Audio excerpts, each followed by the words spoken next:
Well, good afternoon, everyone. Buenos tardes. It's my great pleasure to welcome all of you to this online lecture hosted by SLACA, the Society for Latin American and Caribbean Anthropology, a section of the American Anthropological Association. My name is Claire Samuels, and I am currently serving as the president of SLACA. Before we begin, we ask that you please remain muted during the talk. There will be time for questions at the end of the two presentations, and you are welcome to ask questions in whatever language is comfortable for you, as SLACA is a multilingual academic community. A recording of this lecture, complete with subtitles in both English and Spanish, will be made available on SLACA's YouTube channel within a few weeks. Buenos tardes.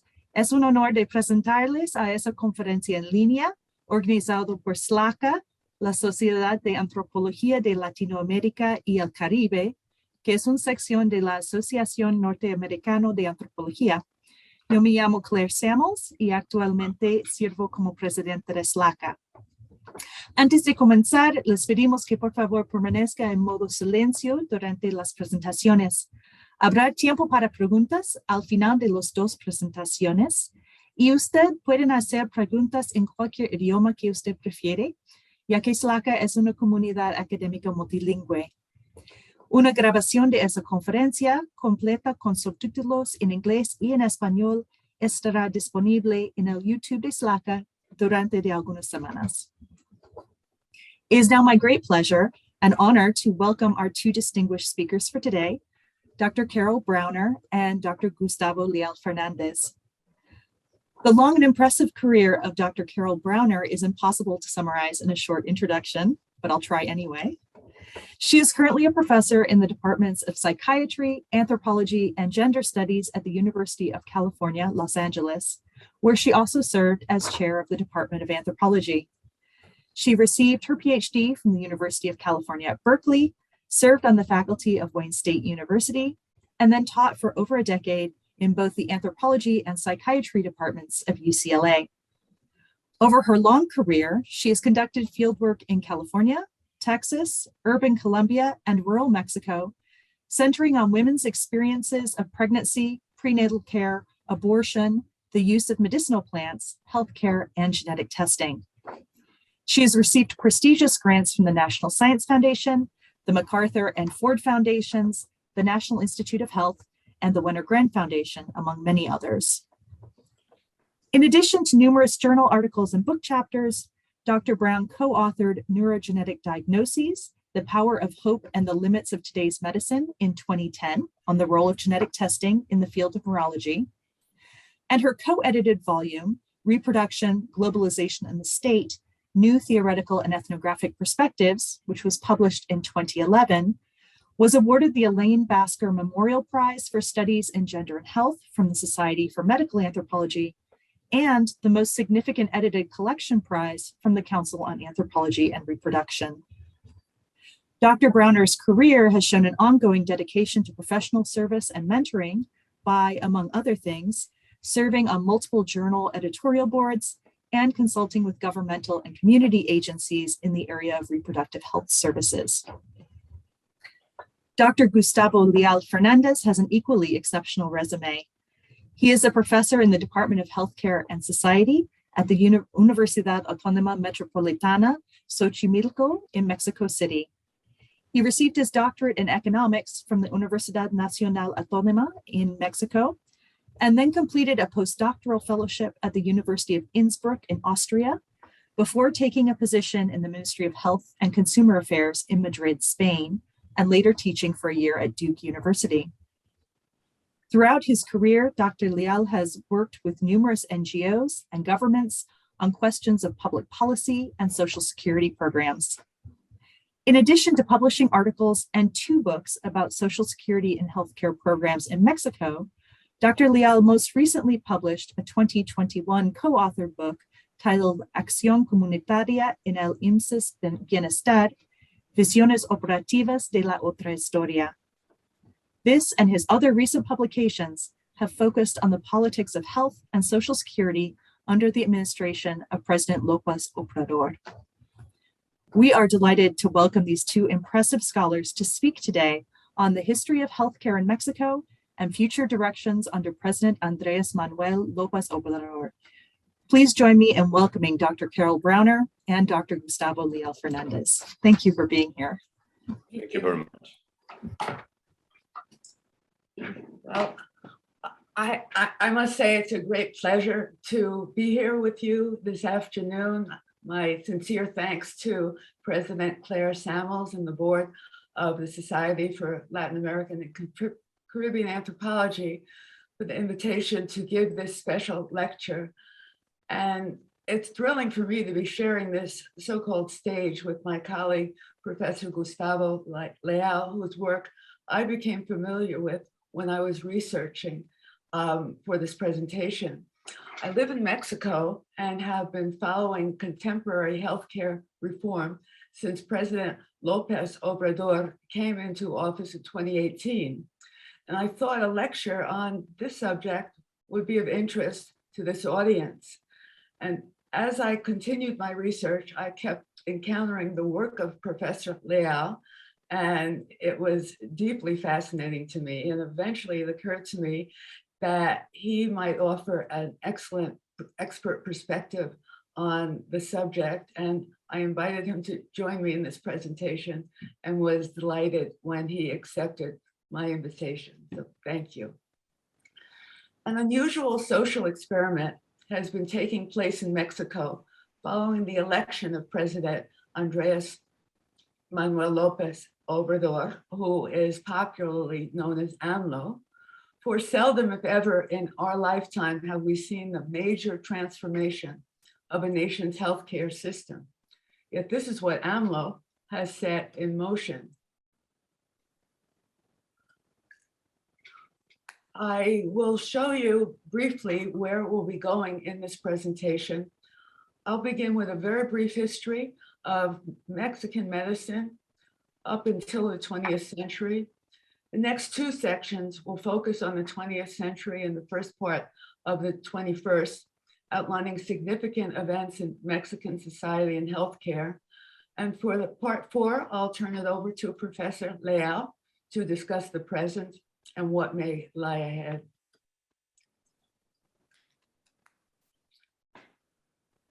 What's commonly referred to as the Aztec Empire reached its apex in the early 15th century after defeating the heterogeneous groups that inhabited the territory in today's central Mexico. Aztec medicine consisted of an elaborate pharmacopoeia of herbs, plants, and other substances, some of it, fair amount of it, actually empirically based, along with extensive ritual knowledge.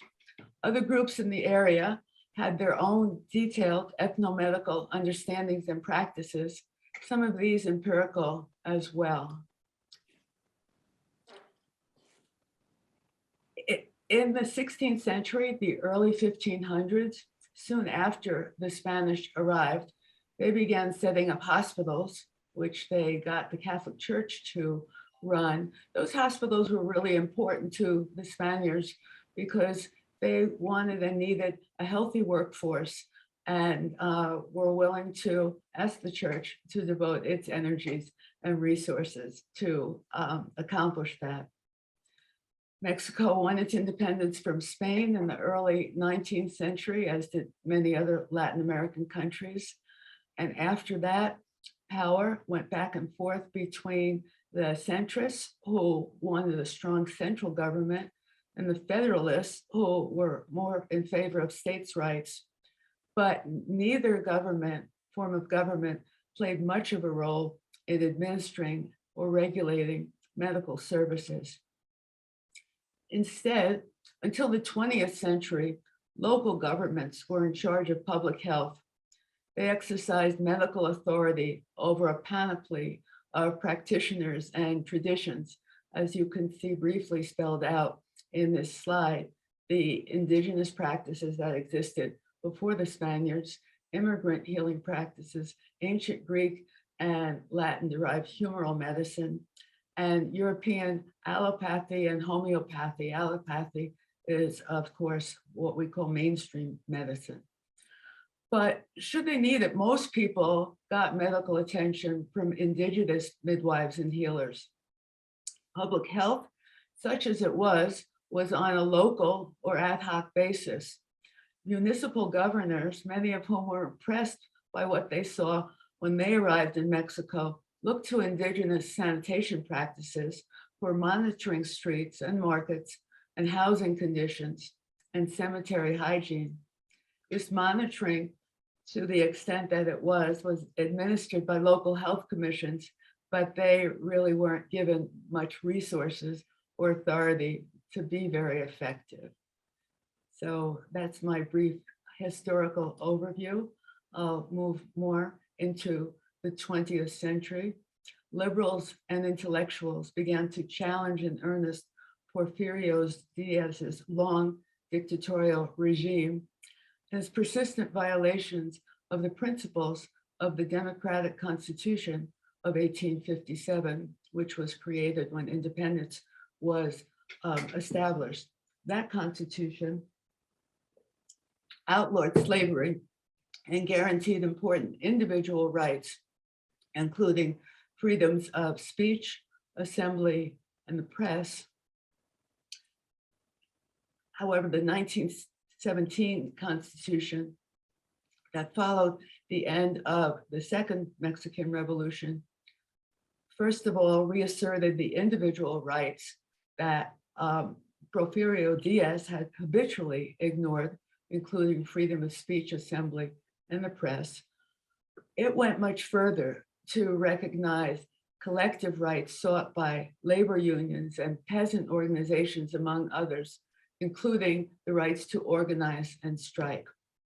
Importantly, this revolution also established separation of the church and state and laid the foundation for the fundamentally secular society that Mexico was to become. It was also following the 20th century revolution that the allopathic physicians consolidated their authority. Late in the 19th century, they were increasingly seeking legitimation through state licensing by claiming their medical knowledge was the most authoritative by virtue, they said, of their European education and training and the fact that they had books that they could point to, claim it was the most authoritative. And indeed, their ultimately successful efforts at monopolizing licensing enabled them to delegitimize and squeeze out competing healing modalities, including, remarkably, midwives. And it was during the next few decades that licensed allopathic physicians gained power, acceptance, and wider diffusion. Moving now to the middle of the 20th century, the term the Cold War came into use after World War II to describe the competitive relations between the West and the East, among other things, over what was called non-aligned global regions. Latin America was one key region.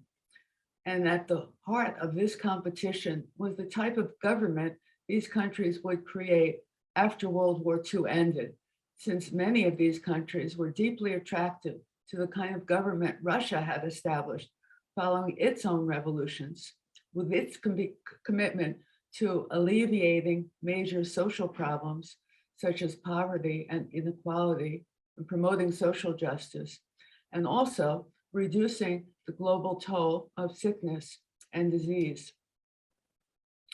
The rich capitalist countries were becoming very nervous that the much more heavily populated poor countries would overthrow the existing geopolitical order, since many of these non-aligned countries were very attracted to the Soviet model.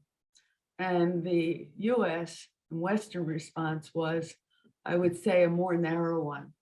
They argued that combating disease in and of itself would win the hearts and minds of the people in these poorer countries.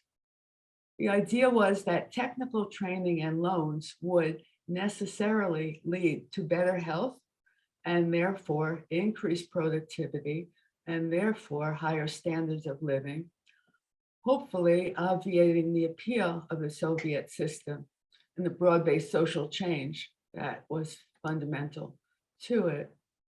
For Mexico and its chief adversary, the United States, the Cold War was simply a continuation of what had been the case during the previous 150 years of neocolonialism that began in the early 19th century with the Monroe Doctrine.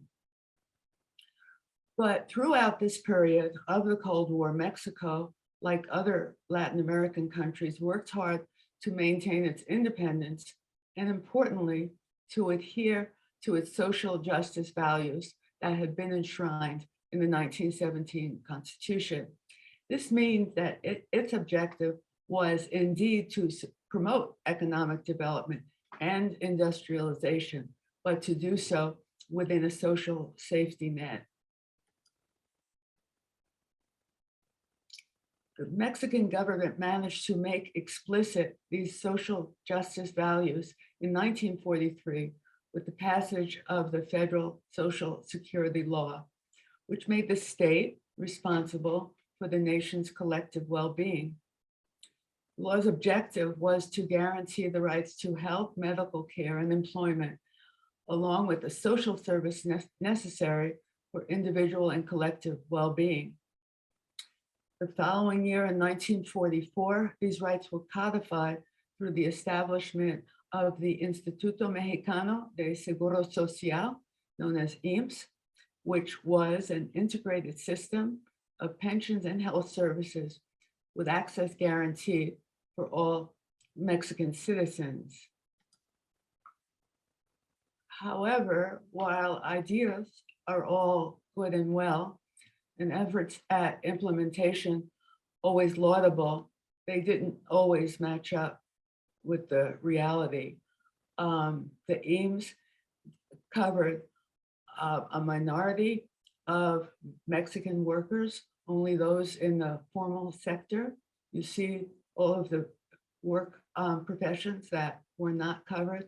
In addition, although the law did say all medical services would be covered, many in fact weren't, essentially expensive conditions to treat. That would be chronic diseases for one, and other catastrophic health problems.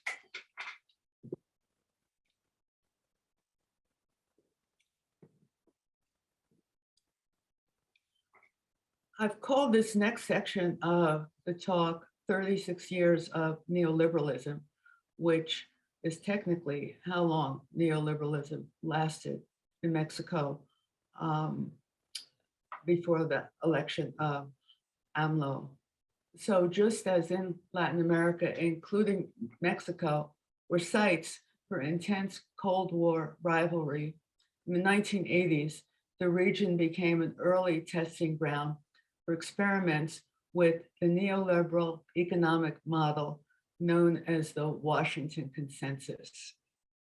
The Washington Consensus was a suite of 10 economic policies created by the globally powerful but US-controlled International Monetary Fund, the World Bank, and the US Treasury Department. And their objective was to provide money in the form of loans to, quote, bail out developing countries that found themselves overwhelmed by debt. Now, you might remember just a little while ago, 50 years before, these countries were being encouraged to take on debt in order to help their own economic development. So therefore, the singular guiding principle of the Washington Consensus was the superiority of the market over the state. And this too was based on an interesting assumption that foreign capital pouring into a target country would stimulate so-called modernization and competitiveness. And these in turn would produce greater labor productivity, economic growth, and employment that would over time lead to higher wages and less poverty, what we used to call trickle-down economics. But as we observed, it never seemed to trickle down. Mexico was an early choice for this so-called experiment, beginning in the early 1980s during the administration of President Miguel de la Madrid.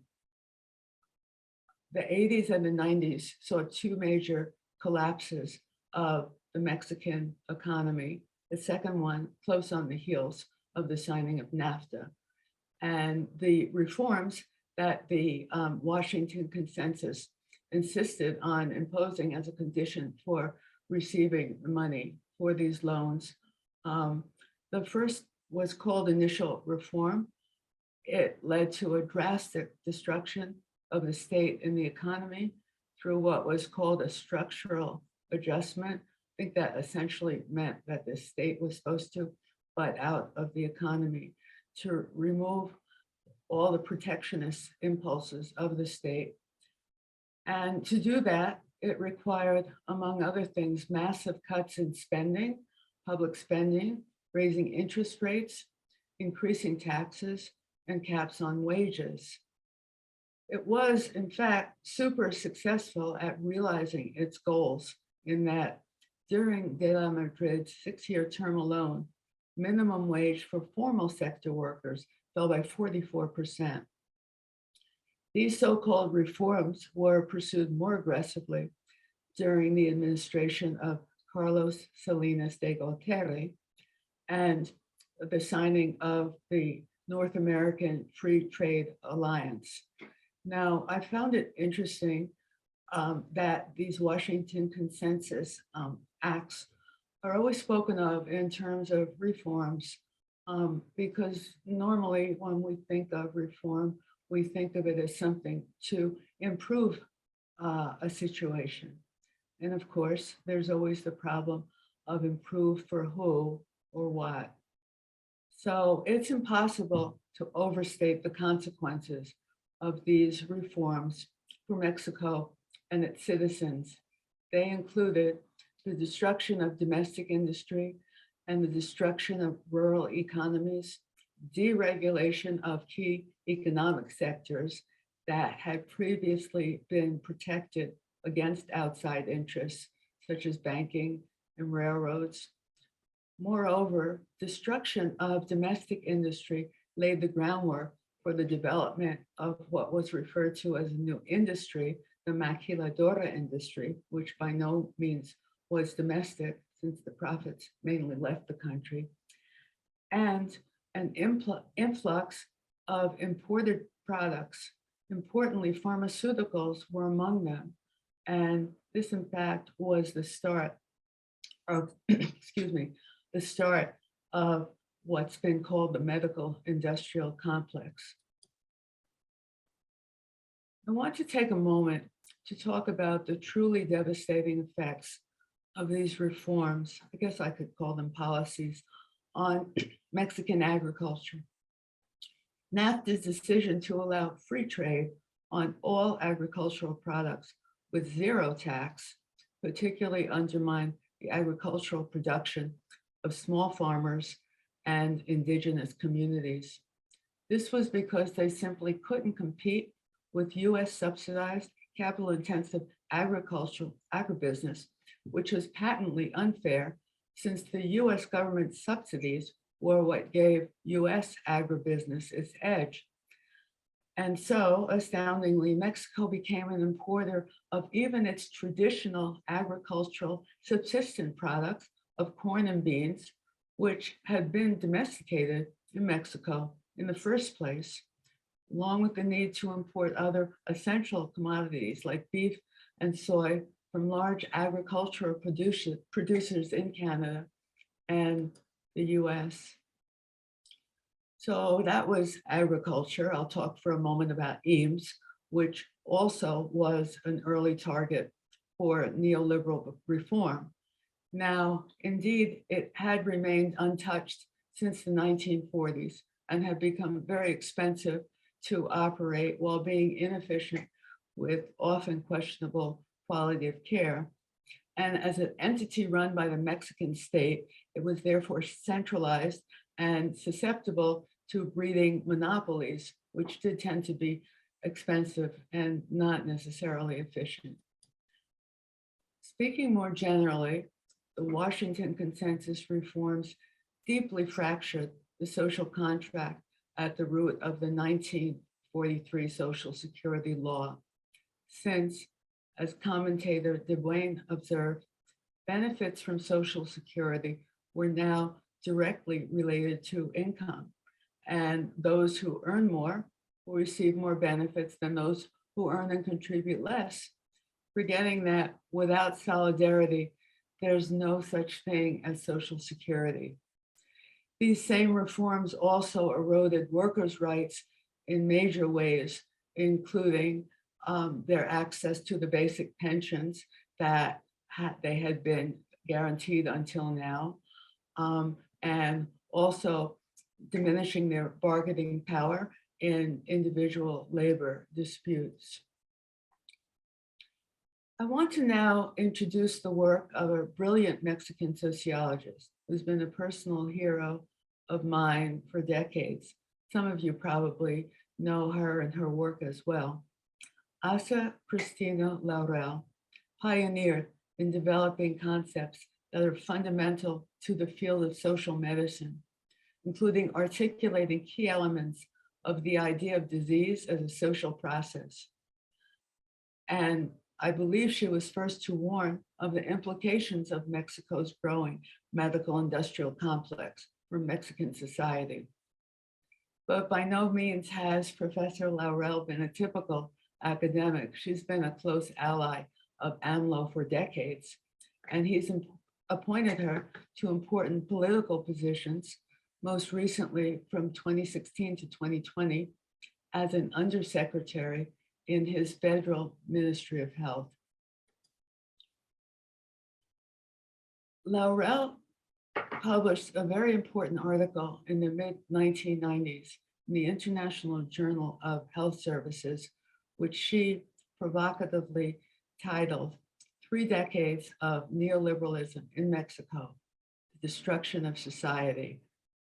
And she goes on to spell out the various sectors in which society was destroyed. She goes well beyond the economic consequences of neoliberal reform to analyzing the astounding social, cultural, and human costs as well. Notably, social inequality dramatically increased due to a significantly more polarized income distribution, falling wages, and more precarious jobs.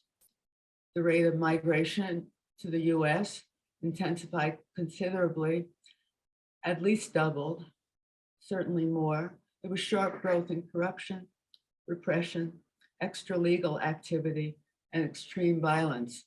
Laurel describes this as the birth of the narco state, and she suggested that most Mexican economic sectors have been infiltrated by cartels.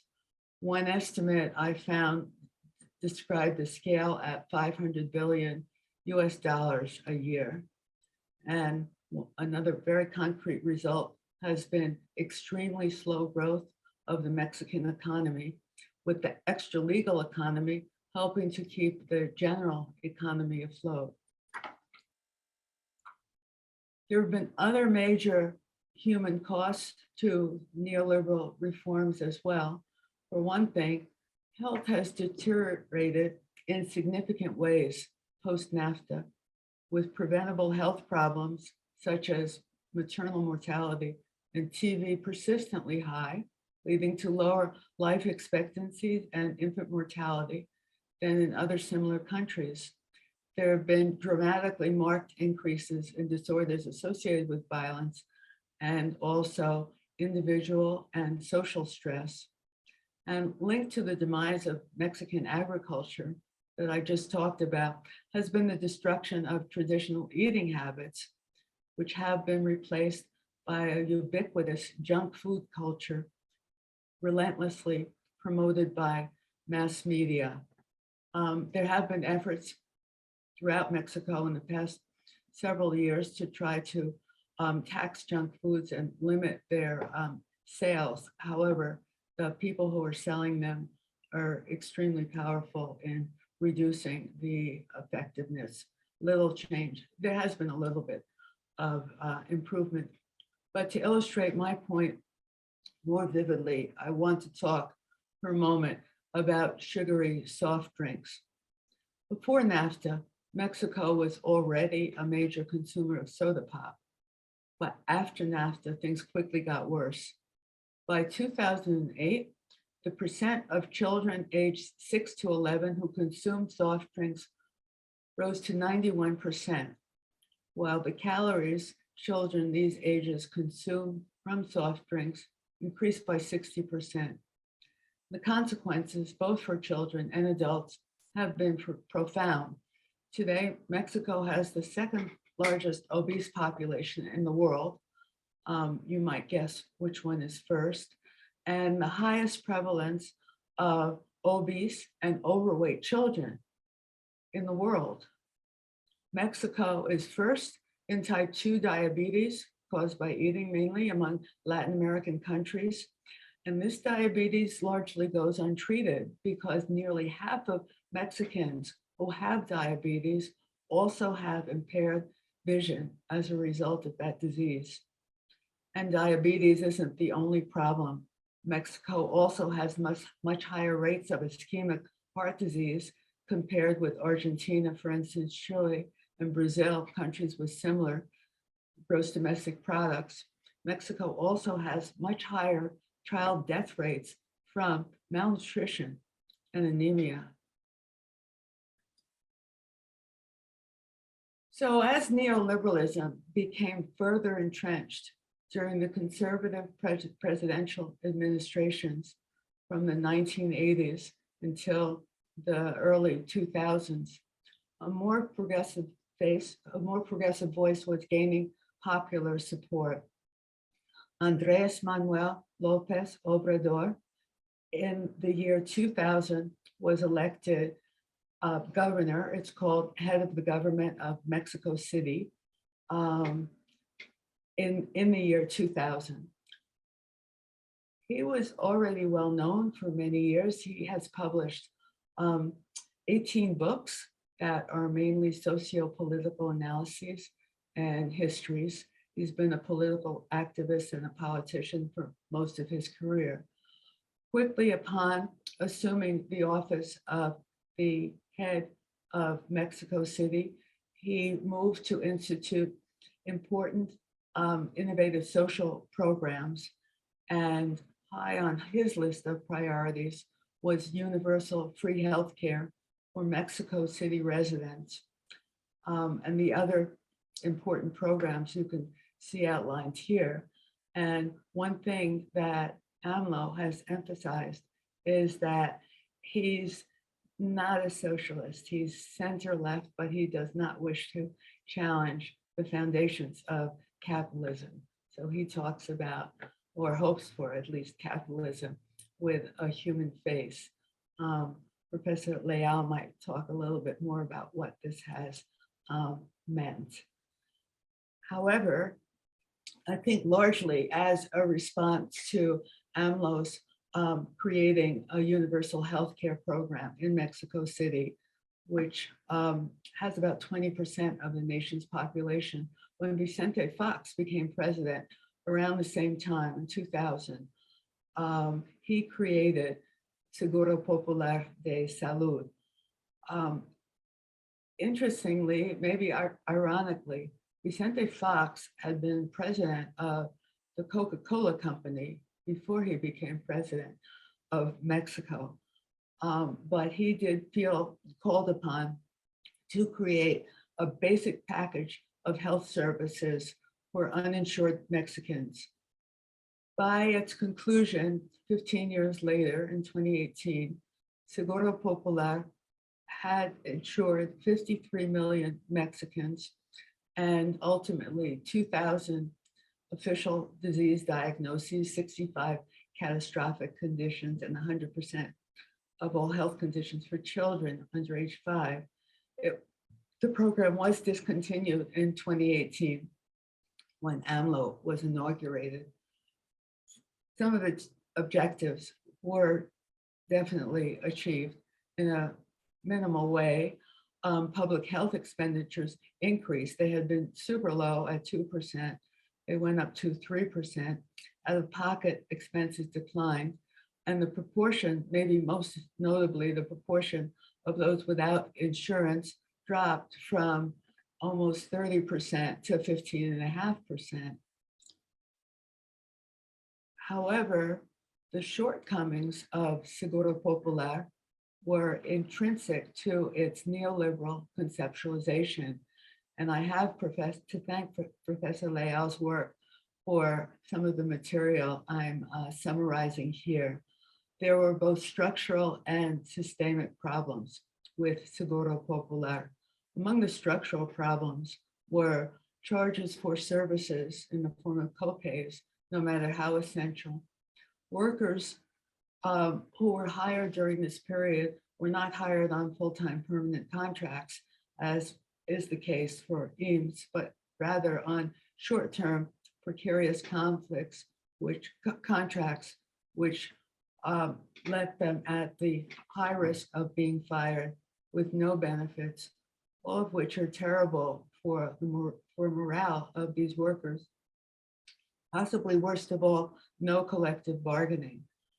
And this might explain why, although turnover among all jobs in Seguro Popular de Salud was high, the highest turnover was among physicians and nurses. Systemically, over the course of the program's lifetime, power was increasingly transferred to the states. Another feature of the neoliberal paradigm, in that decentralization is considered a superior form of government, yet decentralization naturally creates its own problems, being ripe for corruption and other forms of illegality, such as illegitimate expenses, price fixing, and fraud. And also another feature of this decentralization was no transparent accountability for central government funds sent directly to the states. I'm going to close my part of this presentation with a brief quote from Professor Laurel on the impact from Mexico's neoliberal era. She writes, "The neoliberal era destroyed individual and social well-being through increased inequality and social exclusion and decreased social solidarity. The resulting extreme economic polarization created a society that not even the richest could fully enjoy. The gated communities, armored cars, and private bodyguards speak for themselves." I will now turn the floor over to Professor Leal, who will discuss the present and what might lay ahead for healthcare in Mexico. Thank you. Thank you so much, Professor Browner. Thank you. Professor Leal, the floor is yours. Sí, se escucha perfectamente. Sí, se escucha bien, ¿verdad? Bueno, pues yo quiero empezar saludando a todo el auditorio y felicitando mucho a Claire y a Carol por emprender este primer conversatorio entre nosotros y felicitar mucho la exposición de Carol, que ha sido muy rica, cubrió un periodo de tiempo muy amplio, pero muy bien cubierto, y nos va a dar oportunidad de profundizar justamente en el tema de este conversatorio. Voy a hablar mejor en español para que todos los que me escuchen no pierdan precisión en el lenguaje, ¿verdad? Pero todos los que quieran hacernos alguna consideración en inglés la pueden hacer directamente y respondemos directamente en español. La presentación de Carol, que es muy completa, nos plantea un problema para México muy, muy relevante. ¿Qué fue lo que ocurrió en los 36 años del periodo neoliberal? Desde el presidente Miguel de la Madrid hasta el presidente Peña Nieto. Es años que van desde 1982 hasta el año 2018. En el sector salud, lo que se intentó hacer durante todo ese larguísimo periodo por diferentes vías fue vincular el sector de la salud al sector asegurador, como ustedes lo viven hoy en Estados Unidos. Ese fenómeno inquietante de que sea el sector asegurador el dueño de la salud. Eso fue lo que se intentó en México durante estos 36 años y yo he escrito mucho sobre eso. Es un verdadero enigma que no lo hayan logrado, porque fueron muchos intentos diferentes, como muy bien fue apuntando Carol en su muy brillante intervención. Y a pesar de todo, no lo lograron. Realmente el balance para ellos es deficitario, porque el último intento es el del gobierno de Peña Nieto, que tampoco lo logra, y es tal vez el intento más serio, el más documentado, el que está más lleno de materiales respecto a los periodos previos. Entonces, lo primero que quisiera señalar es eso.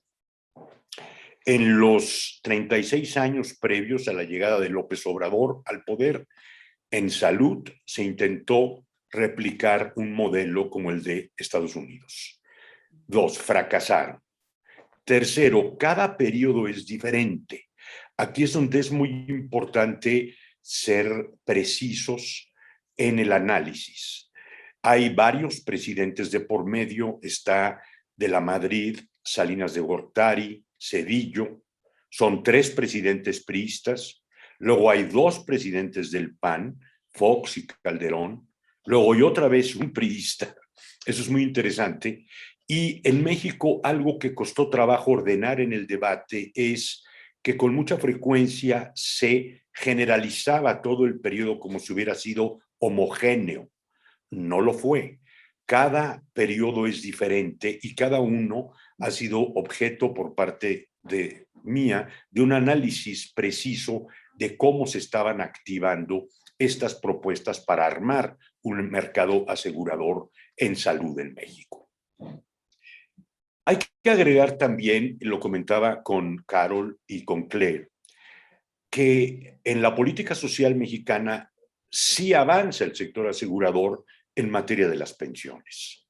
Ahí sí el gobierno de Zedillo entrega las pensiones mexicanas al sector asegurador y hoy día estamos en un terrible debate y disyuntiva respecto a este tema porque las pensiones mexicanas son extraordinariamente bajas y no va a haber manera de mejorarlas en el corto plazo. Así que puestos estos ingredientes, quería yo decir entonces que la llegada al poder del licenciado Andrés Manuel López Obrador representó, por supuesto, una gran expectativa por la posibilidad de que se hicieran cambios en estas áreas.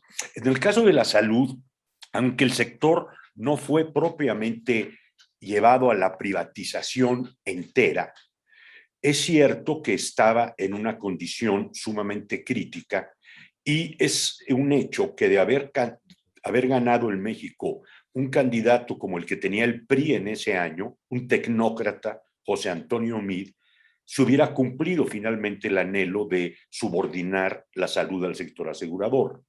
Por tanto, el triunfo de López Obrador trajo muchísimas expectativas en materia de salud. Lo que les voy a decir a continuación entonces es una muy breve caracterización que he charlado brevemente con Carol para que se lleven ustedes una imagen que podríamos profundizar en otros conversatorios porque el tema es muy amplio. Y solo voy a destacar algunos de los grandes rasgos que nos está mostrando el periodo que lleva recorrido el gobierno del presidente López Obrador.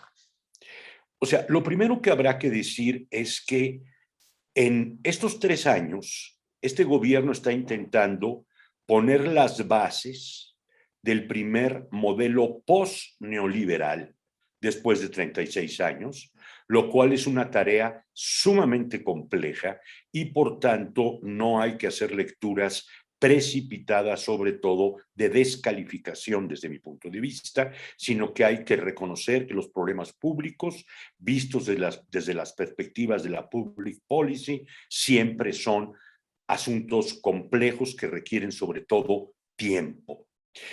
En este caso, es evidente que 3 años han sido insuficientes para poner en otra perspectiva el asunto de la salud en la cuarta transformación, que es como se presenta el gobierno de López Obrador, cuarta transformación de lo que llaman la vida pública nacional. Quiere decir que antes hubo otras 3, como muy bien sugería la ponencia de Carol. Estando pues en la cuarta transformación, lo que vemos es que va a faltar tiempo a esta administración para consolidar este primer modelo postneoliberal. Pero la pregunta central que a ustedes les puede ayudar mucho también para ver la situación en que nos encontramos es si hay realmente algo nuevo y si lo que viene nuevo está correctamente emplazado o conducido. Y en ese sentido, mi respuesta es que no parece que lo que estén haciendo vaya a tener un muy buen futuro, porque hay que considerar que López Obrador no tenía una propuesta como candidato a la República precisa para el sector salud. Sí tenía, evidentemente, puntos y documentos que se difundieron, pero no había un plan estructurado. Y eso creo yo que ahora ha pasado lo que llamamos en México un costo sobre la viabilidad inmediata de lo que se ha hecho en los primeros 3 años. Exactamente, comentaba con Claire y con Carol que en materia de pensiones no dijeron nada. López Obrador guardó silencio en todas sus diferentes campañas presidenciales desde 2006 hasta 2018. En materia de salud sí dijeron, pero lo que se dijo era una suma de generalidades, como lo que estaba mal en el neoliberalismo, y poco se dijo de lo que se haría. Y eso es justamente el primer punto que quería yo comentarles.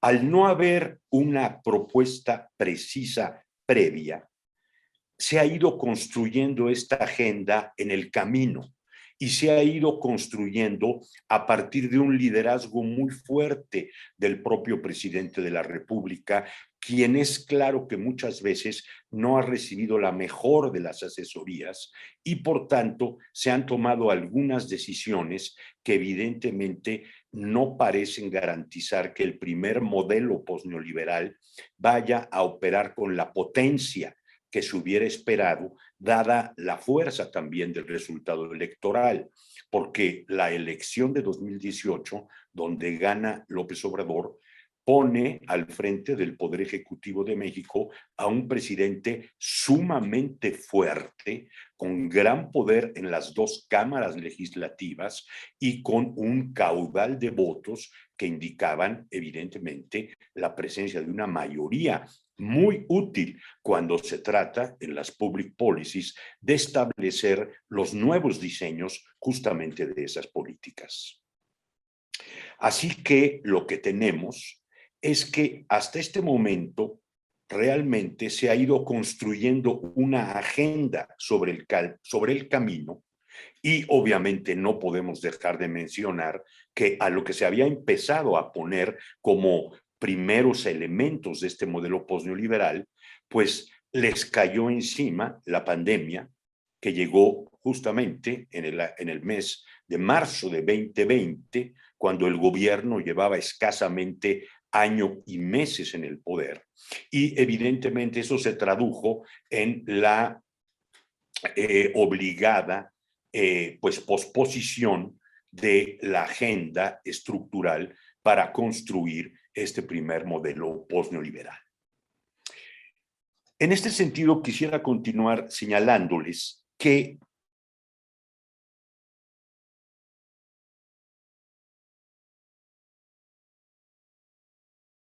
sin embargo, sí podemos apreciar, en primer lugar, quisiera señalar, hay un acto de justicia importantísimo en la construcción del nuevo modelo postneoliberal, que es la extinción del seguro popular, como muy bien pudieron ustedes observar en la presentación de Carol, con unos altísimos costos sobre lo que era pues el horizonte de salud de los mexicanos para el futuro.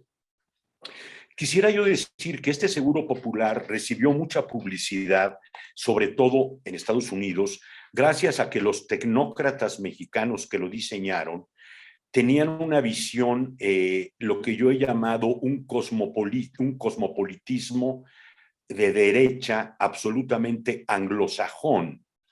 Es decir, el modelo del seguro popular tiene todo de teoría de escritorio y tiene nada de realidad mexicana. Y se trató de legitimar justamente a través de la presencia en medios internacionales por la presencia que tenía particularmente el grupo que lo diseñó en varios frentes como la Organización Mundial de la Salud, algunas revistas importantes como The Lancet, por supuesto, y la propia proyección de ellos con los mecanismos que financiaban los proyectos innovadores de salud en México.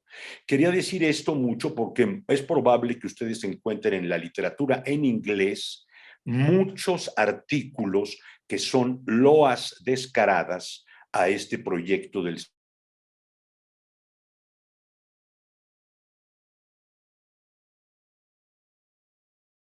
Seguro Popular y que evidentemente del sistema de salud de México. Por tanto, un gran avance fue que el Seguro Popular fuera inmediatamente declarado extinto por el gobierno de la Cuarta Transformación y eso creo yo que constituye una primera etapa muy importante.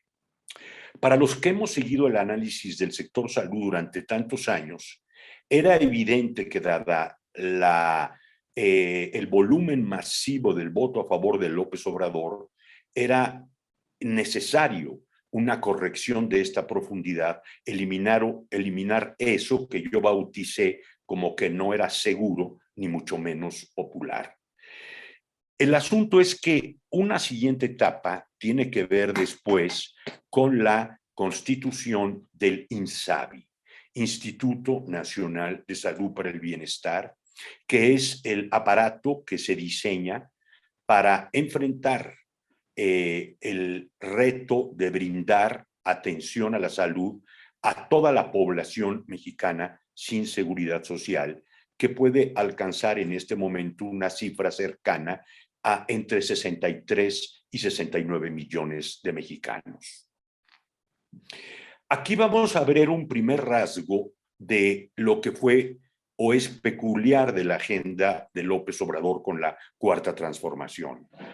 No solo haber llegado sin un programa preciso, sino establecer lo que llamó él la prioridad de primero los pobres. Este elemento en la perspectiva de la estrategia gubernamental de López Obrador es crucial para entender lo que está pasando en el sector salud. Porque al establecer la prioridad de primero los pobres, es lógico que la prioridad era la población sin seguridad social.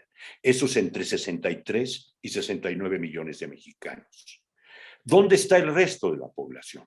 El resto de la población mexicana está asegurada en dos grandes instituciones de seguridad social. El Instituto Mexicano del Seguro Social para los trabajadores de la economía formal, que mencionó muy bien Carol, y el ISSSTE, el instituto que acuerpa a todos los trabajadores al servicio del Estado.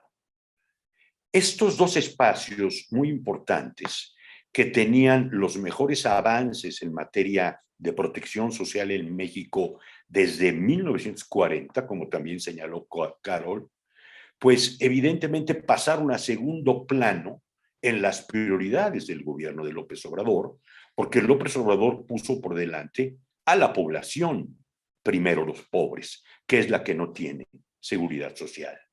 Es decir, una agenda para la mejora de la seguridad social quedó prácticamente en segundo plano. Lo que quedaba en primer plano era la atención, evidentemente, de la población más pobre, más desfavorecida. Es en este sentido que la desaparición del Seguro Popular y la constitución del INSABI, combinada con esta situación, la prioridad de primero los pobres, empieza a generar inquietudes sobre la viabilidad a corto plazo del primer modelo postneoliberal. ¿Por qué? ¿Por qué genera inquietudes? Genera inquietudes porque estamos ante el riesgo de que se haga solo un cambio de políticas y no un cambio de régimen sanitario, que es lo que se requería. Un cambio de régimen sanitario debería necesariamente llevar una nueva prioridad, que es la prioridad de la atención primaria a la salud. Es decir, introducir en México de una vez por todas políticas definitivamente preventivas que escapan de entrada a la lectura tradicional del sector salud como un sector que brinda solo asistencia médica. En los 3 años que llevamos recorridos en el gobierno de López Obrador, está claro que al presidente este orden entre un cambio de políticas y un cambio de régimen sanitario todavía no acaba de quedarle claro. Y él sigue pensando que la atención médica es lo que la población requiere. Él habla de medicamentos, servicios y medicamentos gratuitos. Esto, sin lugar a dudas, es un gran avance, sobre todo si consideramos todo el proceso previo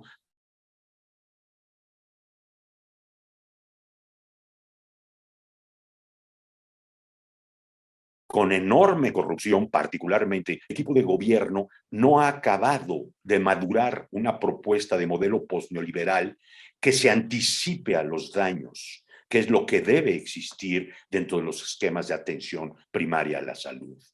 Entonces, afortunadamente extinto el Seguro Popular y constituido el INSABI, sin embargo, el presidente ha tomado algunas decisiones recientes que son inquietantes. Por ejemplo, la última, lo que llamamos proceso de federalización de la salud, quiere decir que él es de la opinión que la institución más fuerte para darle protección a la población sin seguridad social es el Instituto Mexicano del Seguro Social, a través de un programa que existe ahí desde hace 41 años que se llama IMSS Bienestar. Esto, sin lugar a dudas, es un despropósito, porque el Instituto Mexicano del Seguro Social está hecho para atender la seguridad social de los trabajadores al servicio de la industria privada. Y tiene una especie de programa piloto amparado bajo su gran fuerza que atiende a la población sin seguridad social. Pero esta percepción del presidente, como he dicho yo, muestra que en el equipo de gobierno no ha habido la autoridad suficiente para decirle, señor presidente, no es correcto eso, porque este instituto está diseñado para otra cosa. Lo que habría que hacer es armar un nuevo modelo y no copiar un modelo que no va a funcionar. Y ese modelo hay que prepararlo para atender a todos esos 63, 69 millones de mexicanos de manera innovadora. Y eso es lo que no estamos viendo sobre la mesa. En buena medida, esto hay que atribuirlo a que el actual director del Instituto Mexicano del Seguro Social, Zoé Robledo, es una persona que da muestras de no entender esto que justamente les estoy comunicando a ustedes. La diferencia entre un cambio de políticas y un régimen sanitario diferente. Tenemos suficientes pruebas de que él no tiene entendimiento de esto y lo que ha hecho es tomar una serie de iniciativas donde él sigue asociando que una mejora en la salud implica dar más asistencia médica y eso es absolutamente inexacto e incorrecto desde que contamos con la Declaración de Alma Ata de 1978, posteriormente la Declaración de Astana y lo que sabemos sobre el futuro de la salud en buena parte del mundo, Europa, África, América Latina y por supuesto Asia. Es que esto que estamos comentando parece ser el centro del desafío en que se encuentra México en este momento. Sí se ha activado un programa de formación de recursos, que es un programa lamentablemente solo para formación de más médicos generalistas y más médicos especialistas. Eso es correcto, pero no está engarzado con un cambio, como decía yo, de régimen sanitario, y se corre el riesgo, además, de que este programa genere muchos profesionales que enfrentarán una situación de desempleo, porque como es sabido en materia de salud, los recursos que se generan hoy los veremos 6, 7, 8 años después. Es por eso que lo que podemos concluir en una primera aproximación es que, sin lugar a dudas, hay un cambio y tenemos que ser cautos para descalificar este cambio, pero tenemos que ser serios en el análisis de lo que se ha puesto sobre la mesa. Hay además en México una provocada polarización de los náufragos, sobre todo del Seguro Popular, que tenían mucho poder en medios y que se han dedicado a construir hostilmente en contra de este primer modelo postneoliberal. No han aportado muchos elementos. Realmente, cuando uno lee sus cosas, lo que hemos encontrado ha sido realmente un aplanamiento hacia abajo del debate. No nos hemos enriquecido al escuchar de estos náufragos del Seguro Popular, señaladamente Julio Frenk, argumentos de fondo, sino una descalificación muy pobre, muy ideológica, muy llena de calificativos y muy poca imaginación para poner sobre la mesa este debate que estoy tratando de comunicarles sobre la profundidad que requiere un cambio de régimen sanitario y no solo un cambio de políticas. Así que en ese marco el debate no ha sido productivo, ha sido un debate estéril que ni siquiera es debate, y lo que hemos escuchado es la presencia en medios de comunicación de una sarta de supuestos conocedores del tema que no lo son y que realmente desvían intencionadamente el análisis de esto que les acabo de comunicar hoy y que se examina casi en ningún lado, que son las nuevas piezas que puso el gobierno de López Obrador sobre la mesa, los desafíos que tiene y el grave problema que tiene la cuarta transformación durante los siguientes 3 años. Es claro que desde la perspectiva de estos tecnócratas náufragos del Seguro Popular, se quiere recentrar el debate de salud en los temas típicos de la tecnocracia, como son el financiamiento y la colaboración público-privada. No hay en lo más mínimo una visión de la importancia que tiene construir algo diferente. Como mencionaba también con Claire y Carol antes de entrar en contacto con ustedes, cuando comentábamos alrededor de las propuestas de Sanders en relación con las propuestas de Biden en los debates que ustedes tuvieron. Un tema relevante, no solo para Estados Unidos, después de Obamacare, un tema relevante también para nosotros, para México, y un tema relevante para el mundo.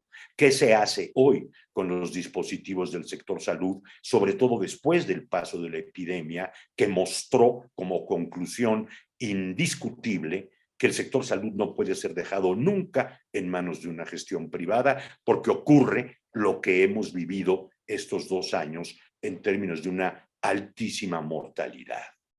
Así que en su conjunto, lo que les preparaba yo para hoy, después de escuchar la muy completa exposición de Carol y en el entendido que tendremos muchas otras posibilidades de profundizar, es comunicarles que estamos ante una situación donde todavía no es claro cómo va a acabar de aterrizar este primer modelo postneoliberal, que tenemos muchas cosas que celebrar de la llegada de estos primeros elementos del modelo, pero también que hay muchas incógnitas de hasta dónde va a haber la posibilidad de que esto de alguna manera se materialice en una mejor oferta para la atención de la salud de los mexicanos, pero antes que eso, en una mejor alternativa para virar de una política curativa a una política preventiva. Creo yo que otra de las grandes conclusiones que podemos sacar de este proceso es que sí fue costoso que el equipo de López Obrador no trabajara una propuesta antes de llegar a la presidencia de la República. Hubiera servido mucho que se hubiera dispuesto de un plan de trabajo, por eso mencionaba lo de Bernie Sanders en el caso de ustedes, con claridad de metas, con claridad de sentidos, con fases precisas. En buena medida esto no ocurrió porque buena parte de los asesores de López Obrador estuvieron muy concentrados en criticar el modelo neoliberal y muchas veces, desde mi punto de vista, gastaron demasiada energía en criticar ese modelo en vez de ir preparando lo que veíamos con claridad iba a ser el triunfo contundente de López Obrador e iba a requerir una propuesta franca, abierta para toda la sociedad y para todo México. Esa propuesta realmente no existió y eso se viene pagando ahora en términos de ir construyendo, como ya dije, una agenda sobre la marcha que nos está planteando pues todas estas incógnitas. Así que con esta breve intervención culmino mis comentarios a la muy rica participación de Carol y estamos atentos de todo lo que ustedes nos quieran observar, ¿verdad, Claire? We are ready. Okay, that's okay. Thank you.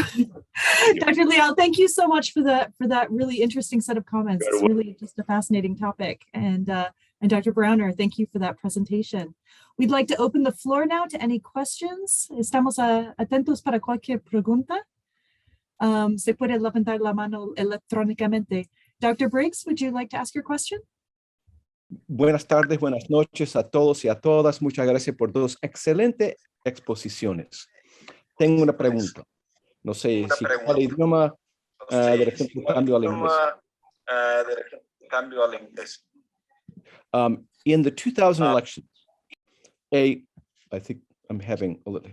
In the 2000 elections, a right-wing party, PAN, won nationally, pero el Partido de la Revolución Democrática under AMLO took el gobierno de México.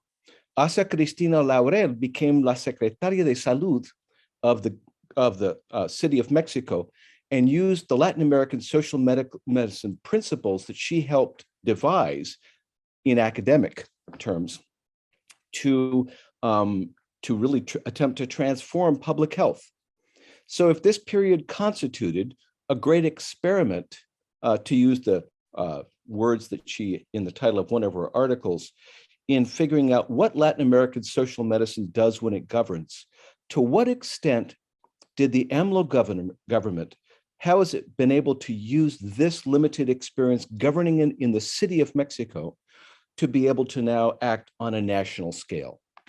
Thank you.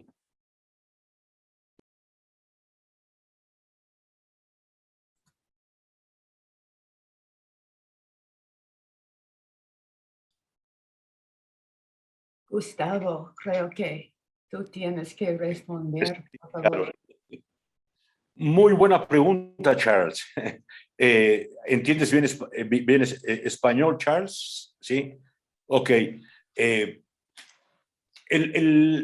experimento del PRD en la Ciudad de México es muy corto y no es un experimento que podríamos rescatar como un antecedente para el nivel nacional que representó el triunfo de 2018. El experimento de la Ciudad de México, que va del año 2000 al año 2006, es más bien, Charles, un intento de enfrentar el seguro popular, que nace en ese mismo periodo con muchos recursos. Y hay un programa, en efecto, de medicamentos y de servicios gratuitos. Incluso es un programa que se legisla, recibe una legislación apropiada, pero lo que hay en el entero periodo en el Distrito Federal todavía entonces, luego vendría a ser Ciudad de México, es la inercia de un aparato burocrático enorme, lleno de corrupción, y lleno de una estrategia, podríamos decir, de atención médica incoherente. No completa ninguna enseñanza a nivel nacional ese periodo. Yo tengo un libro publicado por eso que voy a buscar para hacértelo llegar, Charles, vía Claire o Carol, que examina justamente qué pasa con la Ciudad de México en materia de salud en esos años.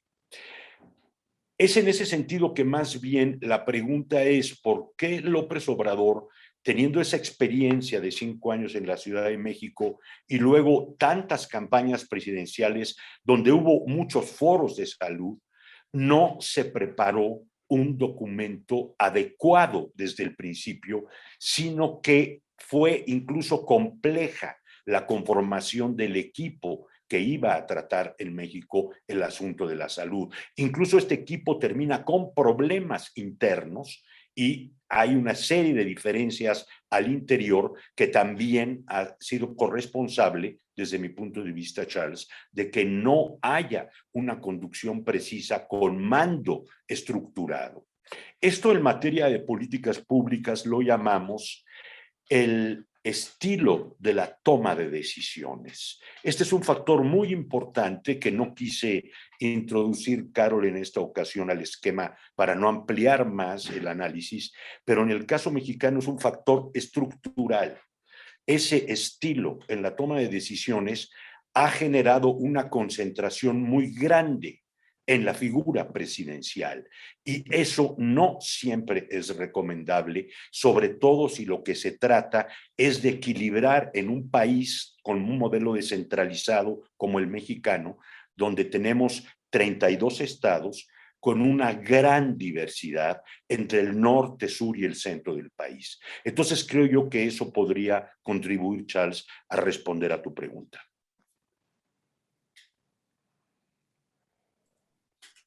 Gracias. ¿Hay más? Emily Vasquez, por favor. Hi everyone. Thank you very much, Carol and Gustavo, for your wonderful talks. I have 2 questions. The first is, I'd like to understand better. This has been hard. I did field work in Mexico and I'm now in the United States. I want to understand better what the INSABI is, how it is different from Seguro Popular. What are the sort of ideological commitments that the institutionalization of INSABI brings with it? So if you could help on that front. And then secondly, I wanted to ask, you've talked about the shift between a curative to a preventive model in medicine, but I'm wondering in what ways does AMLO's government address health not through the clinic? I want to understand if there are articulations of a politics of health reform, not through a clinical space, but rather through thinking through the social determinants of health and taking up a Latin American social medicine perspective from that extra clinical perspective. So both of those questions, if you could. Thanks. Very clear. Okay. Carol, do you want to take this, please? Oh, those are absolutely wonderful questions, and I'll leave them to you.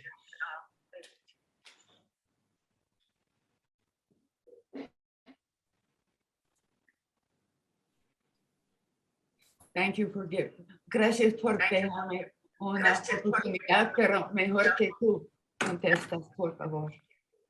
Oh,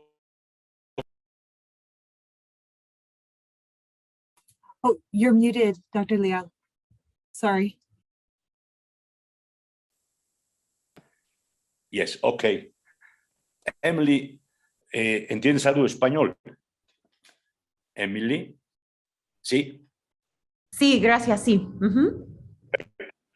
Empezaré por la primera pregunta.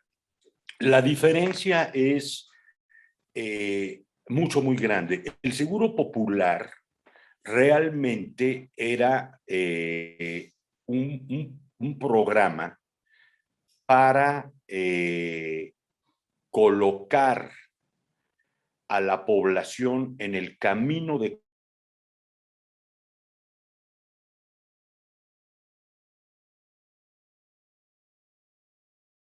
comprar seguros médicos. Se cortó. Ahora sí. Sí, se cortó. Okay. ¿Se puede repetir? ¿Se cortó? ¿Ahora sí me están escuchando, Claire? ¿Están ahí, Claire? Sí. Perdón, Emily. Repito. Emily, el Seguro Popular es un instrumento, una herramienta elaborada para poner a la población en ruta hacia comprar seguros privados. Por tanto, estigmatizaba a la población. tenía población a la cual se le daban unas cosas y población a la cual se le daban otras cosas. Esto desaparece completamente en el INSABI. Ese es uno de los grandes avances del modelo posneoliberal de López Obrador, que en materia sanitaria lo llamamos universalidad. Es un modelo universal gratuito, ¿verdad? ¿Plantea problemas serios de financiamiento? Sí. Hay que abrir también este debate, pero antes que problemas de financiamiento, lo que plantea son cómo cumplir adecuadamente con buenos servicios la gratuidad. Ahí es donde decía que lo que estamos discutiendo ahorita realmente en México es que no hay un modelo de atención. Sí hay un modelo de formación de recursos. Se van a formar más médicos generales, más médicos especialistas, pero no se ha adecuado un modelo de atención para que me entiendan ustedes al nivel de Kaiser, como lo tienen en Estados Unidos. Un modelo integral, un modelo completo para la población urbana. Eso es un desafío ante el cual estamos todavía en México. Bueno, es sin lugar a dudas un avance, por tanto, Emily, que haya desaparecido un programa segmentado y aparezca un programa universal. Justamente los náufragos del Seguro Popular defendieron ahora que ese programa era un programa, ellos decían, bueno, adecuado a unas prioridades. Sí es cierto, pero sobre todo sus prioridades terminaron además siendo un aparato corrupto a nivel nacional.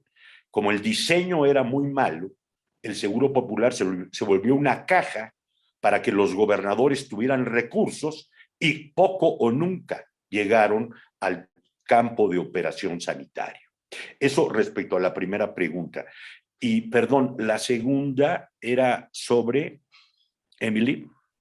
Sí, modelos de enfrentar o de, Ok, sí, de trabajar la sí, salud, pero fuera de la clínica. Ujú. exactamente. Sí, ese es el segundo, Emily, gran tema importante. En México tenemos un programa que es justamente en la presentación muy generosa que hizo Claire de mi persona, lo mencionó, el programa IMSS Bienestar. Este programa probablemente sea en América Latina el programa más interesante que hay para ver qué pasa cuando realmente activas auténticas políticas preventivas. Es decir, si haces de la política preventiva, de la atención primaria a la salud, una prioridad efectiva. Bueno, el caso mexicano muestra que se pueden obtener muy buenos resultados siempre y cuando mantengas el compromiso con atender la salud, una buena parte de la cual está fuera de la atención médica, está en lo que llamamos la salud comunitaria. Y la salud comunitaria es intersectorial, no es un asunto médico en sí mismo, tiene que ver con el estilo de vida. No se sale al sector salud, sino la salud está puesta en donde vives. No se acude al sector salud, se acude a la atención médica. Pero tú, en tu realidad cotidiana, tienes un nivel de salud que no es identificable con la atención médica. Eso es lo que en este momento estamos debatiendo en México. Se presentó en el año 2019 en México el informe de la OPS Salud Universal, que se puede consultar en la página de OPS, Emily. Es un documento muy interesante en tanto que generador de ideas, pero como todo lo de la OPS, frecuentemente muy teórico, no está apoyado en experiencias como en el caso de México, el programa IMSS Bienestar. En este momento en México estamos debatiendo esto. Si el equipo de López Obrador va a seguir creyendo que dar salud es dar atención médica, no vamos por la ruta correcta de un modelo postneoliberal. Antes que dar atención médica hay que fortalecer las políticas preventivas. Y ustedes pudieron ver muy bien en la exposición de Carol lo que a México le costó el neoliberalismo por el lado no solo del sector salud, sino todo lo que significó un cambio en el style life que verdaderamente nos trajo consecuencias muy altas en materia de salud. Esa podría ser mi respuesta, Emily.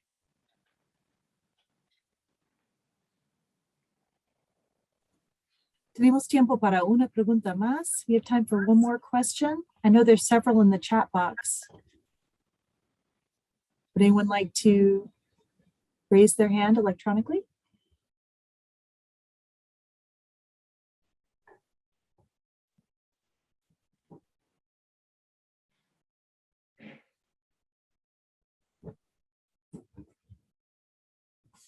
Go ahead.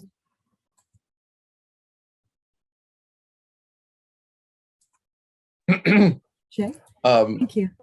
Yeah, having worked many years ago with some traditional healers in an indigenous community in the municipio of Texcoco, every time I go back to the community, I was concerned about the lack of response to lifestyle-related illnesses, especially diabetes, which has become one of the most prevalent chronic diseases in Mexico.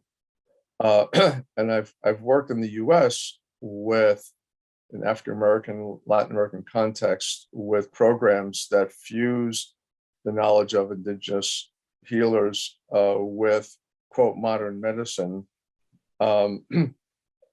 Are there any serious programs in Mexico to deal with lifestyle programs, lifestyle diseases like that?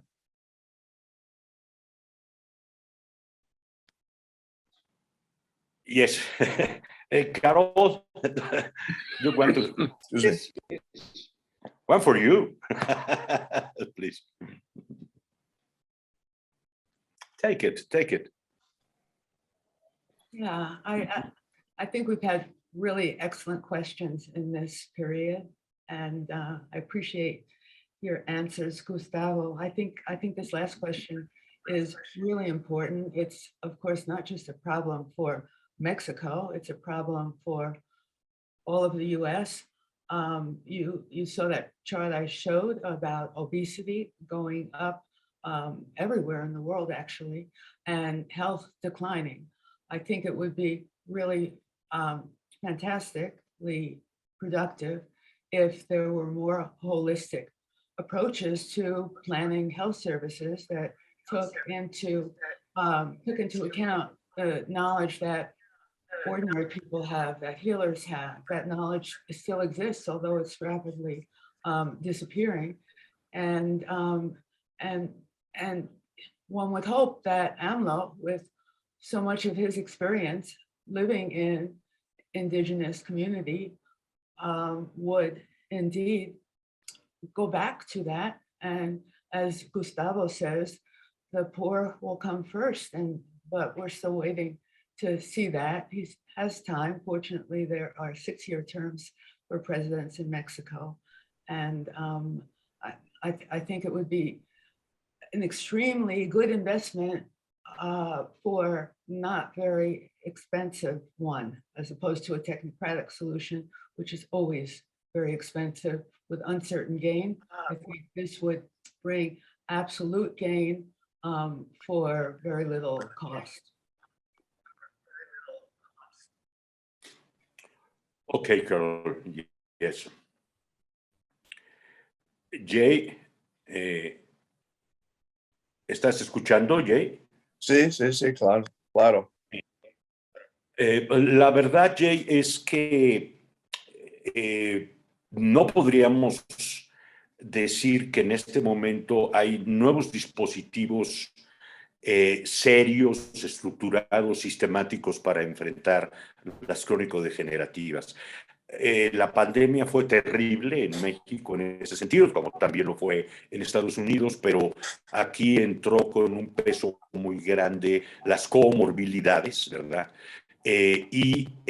Creo yo que en el diseño de este modelo de atención que está ahora puesto a debate en México, habría la posibilidad de esperar que hubiera elementos o fundamentos, factores como para enfrentar el universo que tú señalas,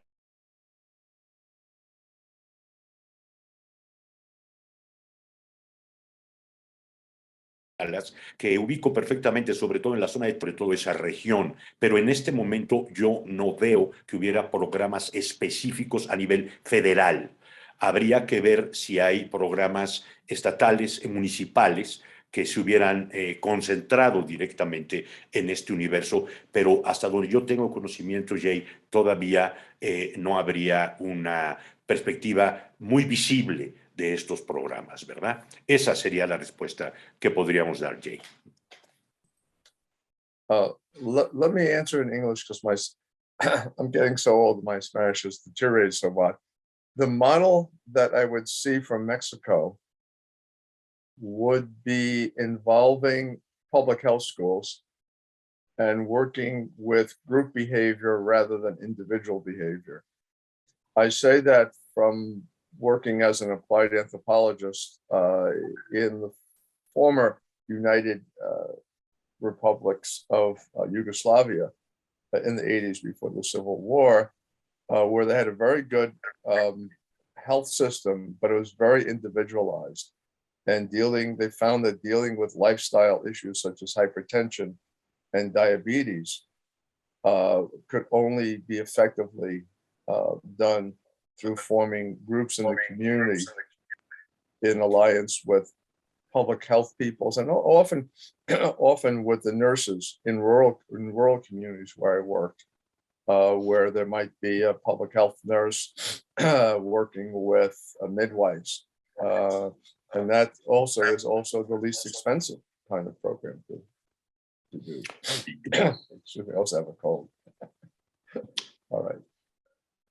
Claro, ese es el problema que tenemos con el modelo. Tienes toda la razón, Jay, es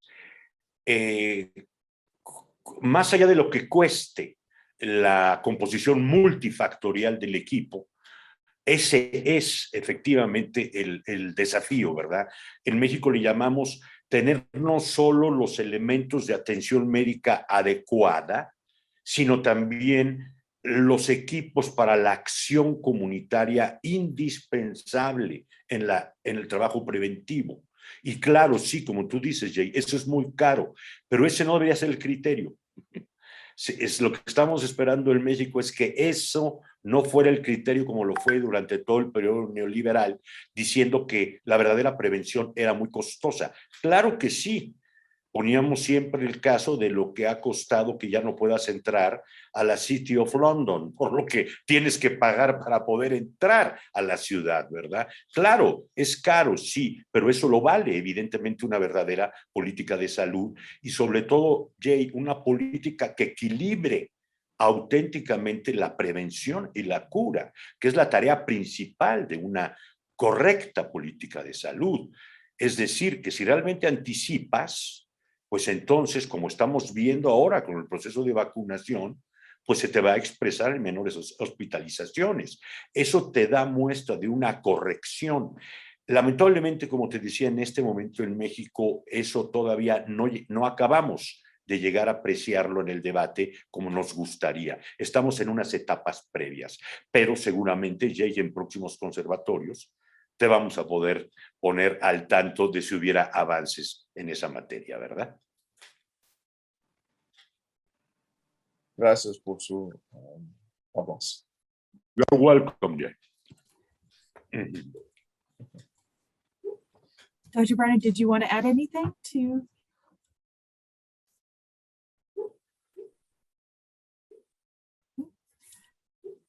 All right. Well, then I want to thank everyone for coming out here to hear this presentation, and especially to thank Dr. Browner and Dr. Liel for being here with such a fascinating observations on the medical system in Mexico. Thank you so much, and I hope you all will join me in thanking them. I know it's hard over Zoom. Thank you very much. Thank you. Gracias.